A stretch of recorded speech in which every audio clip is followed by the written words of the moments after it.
सुप्रभात बच्चों, मैं आशा करती हूँ कि आप सब अपने घर पे सुरक्षित होंगे।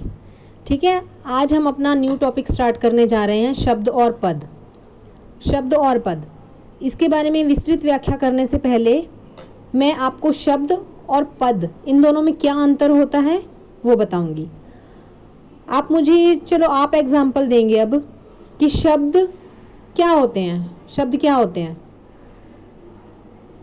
शब्द वो होते हैं जो वर्णों के सार्थक मेल से बनाए जाते हैं। ठीक है, एक से अधिक वर्णों के मेल से बने सार्थक वर्ण समूह को शब्द कहते हैं या सार्थक वर्ण समूह शब्द कहलाते हैं। सार्थक का क्या अर्थ होता है? जिसका कोई अर्थ निकले।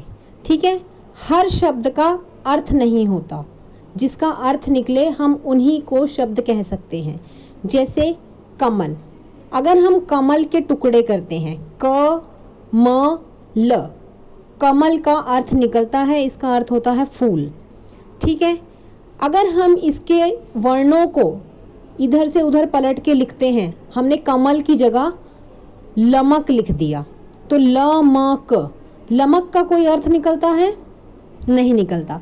तो ये हमारा शब्द नहीं हो सकता, क्योंकि जिसका अर्थ नहीं निकलता वो शब्द नहीं होता। ठीक है, उसके बाद है सोहन, राम, खीरा, खेलता, ये सब क्या है?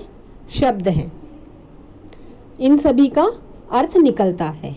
इसके आगे शब्दों का वर्गीकरण किया गया है। ठीक है, शब्दों को अलग अलग प्रकार से बांटा गया है। पहले शब्द को बांटा गया है उत्पत्ति के आधार पर। ठीक है, उत्पत्ति के आधार पर शब्दों के 5 प्रकार बताए गए हैं। उत्पत्ति के आधार पर 5 प्रकार है। पहला प्रकार है इसका तत्सम शब्द। तत्सम शब्द कौन से होते हैं? संस्कृत के शब्द। ये संस्कृत के वो शब्द होते हैं जो हमारी भाषा में उनको एज इट इज़ यूज़ कर लिया जाता है, यानी कि ज्यों का त्यों उनका प्रयोग किया जाता है। जैसे कि अग्नि, सूर्य, ये शब्द क्या है? ये हमारी हिंदी में अगर हम इनका ऐसे का ऐसा ही प्रयोग करते हैं तो ये तत्सम शब्द कहलाते हैं, यानी कि संस्कृत के शब्द कहलाते हैं तत्सम। इसके बाद आता है हमारा दूसरा तद्भव शब्द। तद्भव शब्द कौन से होते हैं? जो संस्कृत के शब्द हैं उनको बदल कर, उनका रूप बदल कर हिंदी में प्रयोग किए जाते हैं, वो होते हैं तद्भव। जैसे अग्नि का रूप बदलकर हम तद्भव के रूप में कैसे लिख सकते हैं? अग्नि को हम क्या बोलते हैं? आग। ठीक है, तो ये अग्नि हो गया हमारा तत्सम रूप और आग हो गया हमारा तद्भव रूप। इसके बाद तीसरा आता है हमारा देशज शब्द। देशज शब्द कौन से होते हैं? जन्मा हुआ, मतलब जो किसी विशेष भाषा का किसी स्थान पर ही वो शब्द जन्म लेता है, जन्मा हुआ होता है, तो उस एरिया का वो शब्द होता है। जैसे इसमें आता है पेट, डिब्बा, लोटा आदि, इस प्रकार के शब्द होते हैं जो देशज शब्दों के अंतर्गत आते हैं। ठीक है, इसके बाद आते हैं विदेशी शब्द। विदेशी शब्द कौन से होते हैं? दूसरी भाषाओं के शब्द होते हैं, जो दूसरी भाषाओं से लिए गए होते हैं। जैसे हिंदी में बहुत सारे शब्द हैं, कुछ शब्द हमने अंग्रेज़ी से लिए हैं, कुछ अरबी, कुछ फारसी, उर्दू, ऐसे विभिन्न भाषाओं से जो शब्द लिए जाते हैं वो विदेशी शब्द कहलाते हैं। इसका एक उदाहरण है जैसे नर्स। नर्स शब्द क्या है? अंग्रेज़ी का शब्द है। पार्टी, पार्टी भी अंग्रेज़ी का शब्द है, ये अंग्रेज़ी भाषा से लिए गए हैं। ये हिंदी के शब्द नहीं हैं, लेकिन ये हिंदी में प्रयोग किए जाते हैं, नर्स और पार्टी। इसके बाद आते हैं संकर शब्द। संकर शब्द कौन से होते हैं? जो 2 अलग अलग भाषाओं के शब्द होते हैं और वो आपस में जुड़कर प्रयोग किए जाते हैं। जैसे पहला शब्द है हमारा रेलगाड़ी। रेलगाड़ी, अब ये 2 अलग अलग भाषाओं के शब्द हैं। रेल शब्द है अंग्रेज़ी भाषा का और इसके बाद है गाड़ी, गाड़ी है हिंदी भाषा का। ठीक है, ये 2 अलग अलग भाषाओं के शब्द जब जुड़ जाते हैं तो वो संकर शब्द कहलाते हैं। जैसे है टिकट घर, सिनेमा घर, ये सब क्या है? हमारे संकर शब्द कहलाते हैं। ठीक है, ये है संकर शब्द। इसके बाद आते हैं हमारे अर्थ के आधार पर शब्दों का वर्गीकरण किया गया है। अर्थ के आधार पर कैसे किया गया है? अर्थ के आधार पर 2 प्रकार से किया गया है, निरर्थक शब्द और सार्थक शब्द। निरर्थक शब्द कौन से होते हैं? जिनका कोई अर्थ नहीं निकलता, ठीक है, वो कौन से होते हैं? निरर्थक।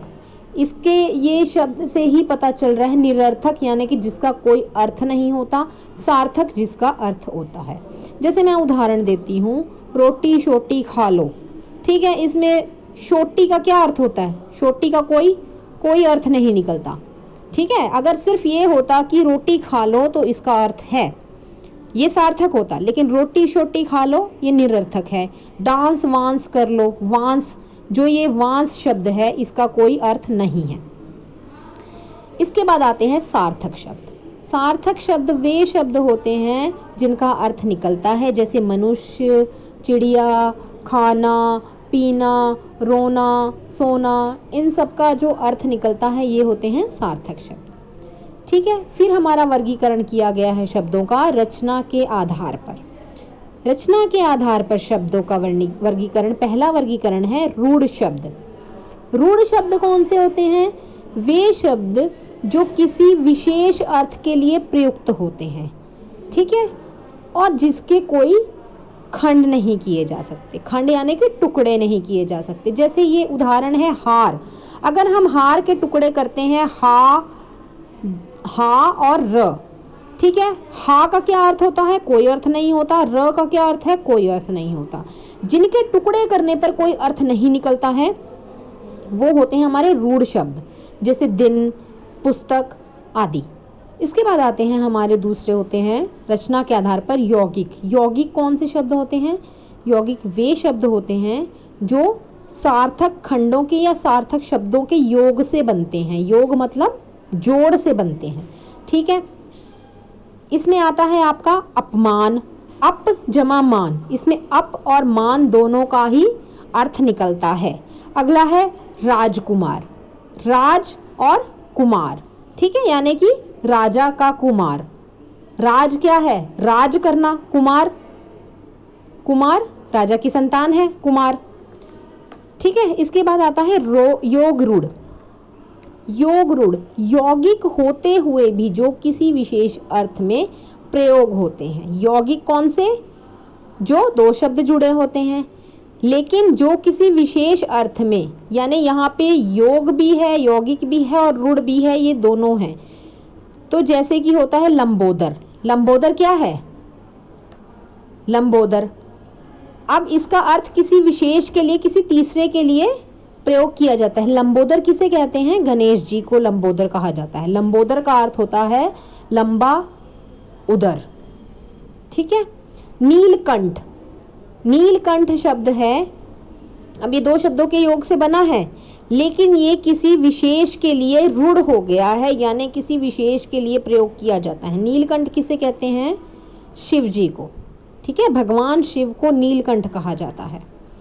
अब इसके बाद शब्द आते हैं हमारे प्रयोग के आधार पर, इसका वर्गीकरण किया जाता है। प्रयोग के आधार पर क्या वर्गीकरण किया जाता है? पहला वर्गीकरण है सामान्य, दूसरा है तकनीकी, तीसरा है अर्ध तकनीकी। सामान्य शब्द, ठीक है, जो हम सामान्य बोलचाल की भाषा में प्रयोग करते हैं, खाना पीना, सोना, उठना, बैठना आदि। तकनीकी शब्द क्या होते हैं? जो किसी विशेष व्यवसाय, किसी व्यापार आदि से जुड़े होते हैं, जैसे कि कर, खाता, ये कौन से व्यापार से जुड़ा हुआ है? कर और खाता ये बैंकिंग के व्यापार से जुड़ा हुआ है, ठीक है, बैंक में इस तरह की भाषा का प्रयोग किया जाता है। अर्ध तकनीकी शब्द जो पूरी तरह से तकनीकी नहीं होते और तकनीकी होते हुए भी उनका हम अपनी सामान्य बोलचाल की भाषा में भी प्रयोग करते हैं, ठीक है, जैसे चुनाव, दावा, जमानत आदि, ठीक है। ये हमारे होते हैं प्रयोग के आधार पर शब्दों का वर्गीकरण। पांचवा आता है हमारा व्याकरणिक प्राकार्य के आधार पर वर्गीकरण। व्याकरणिक प्राकार्य के आधार पर दो प्रकार से होता है, विकारी और अविकारी शब्द।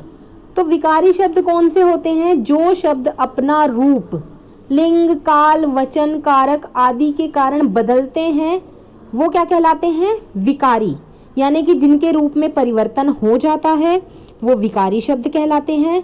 और अविकारी शब्द कौन से कहलाते हैं? जो शब्द अपना रूप परिवर्तित नहीं करते। अब जैसे संज्ञा है, सर्वनाम है, क्रिया है और विशेषण है, ये क्या है, हमारे विकारी शब्द हैं। विकारी क्यों हैं? यदि सीता है तो ये पूरा वाक्य परिवर्तित कर देगा। यहाँ पे स्त्रीलिंग है सीता, ठीक है, संज्ञा से वाक्य का उसका रूप परिवर्तित हो रहा है। यदि हम सीता लिख रहे हैं तो स्त्रीलिंग है, और राम लिख रहे हैं तो वो पुल्लिंग है, ठीक है। इसी तरह सर्वनाम भी क्रिया और विशेषण। अविकारी शब्द जो अपना रूप परिवर्तित नहीं करते, जैसे क्रिया विशेषण। अब क्रिया विशेषण का एक एग्जाम्पल देती हूँ मैं आपको, धीरे धीरे, ठीक है। धीरे धीरे शब्द है, ये क्रिया विशेषण के अंदर आता है।